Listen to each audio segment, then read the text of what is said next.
Alamin naman natin ang mga kaganapan sa mundo ng international sports scene sa report ni teammate Carl Velasco.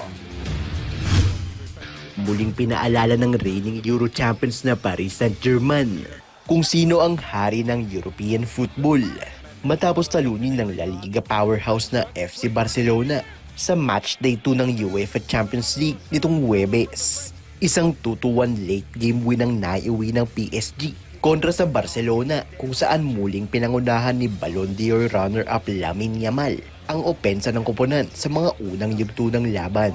Agad namang kumamada ng puntos ang Barca matapos ang tiki-taka passing nito na siya namang agad na ipasok ni Ferran Torres malapit sa goal box. Bago matapos ang first half, naitabla na ng Parisians ang laban matapos ang isang long-range goal ni Seny Mayulu sa 37th minute mark.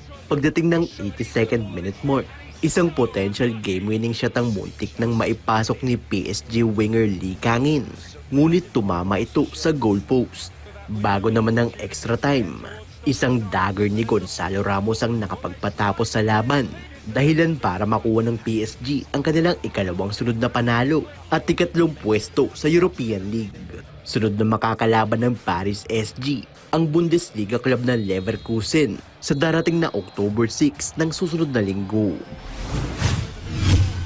Balik finals ang Las Vegas Aces matapos talunin ng Indiana Fever 107-98 sa best of 5 semifinals ng WNBA playoffs nitong Huwebes. Hindi na napigilan ng baldadong Indiana roster ang Aces sa pangunguna ni superstar center A'ja Wilson na gumawa ng game-high 35 points na sinamahan pa ng 8 rebounds at 5 assists. Naging katuwang naman ng 4-time MVP si Aces guard Jackie Young na nagbigay ng 32 points, 4 rebounds, 10 assists at 1 steal. Ayon kay Wilson, naging malaking tulong ang 16-game winning streak nila noong regular season para hindi panghinaan ang loob kontra sa Shuttle Storm noong first round at semis matchup kontra sa Fever.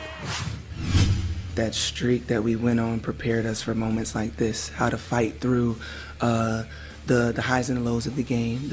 We all know basketball is a game of runs, and it allows us to never take our foot off the gas. And when we do, we have to all be together collectively, uplift each other to then floor it.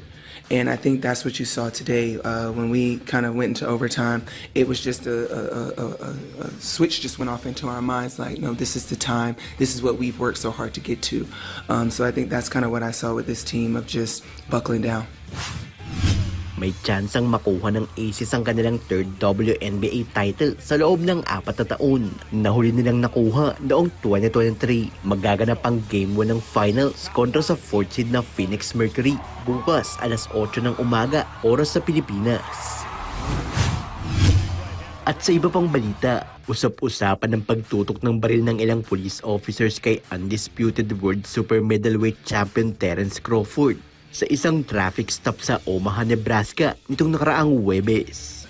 Ayon sa Omaha Police Department, pinahinto ang 38-year-old dahil sa isang reckless driving violation kung saan pinababa ito ng mga pulis at tinutukan ng baril matapos umanong planong dumakma ng boksingero sa hawak nitong armas. Ayon sa pahayag ng Omaha Police, pinalabas umano mga tao sa loob ng sasakyan para sa kaligtasan na rin ng mga officers matapos ang tangka umanong pagbunot ng baril.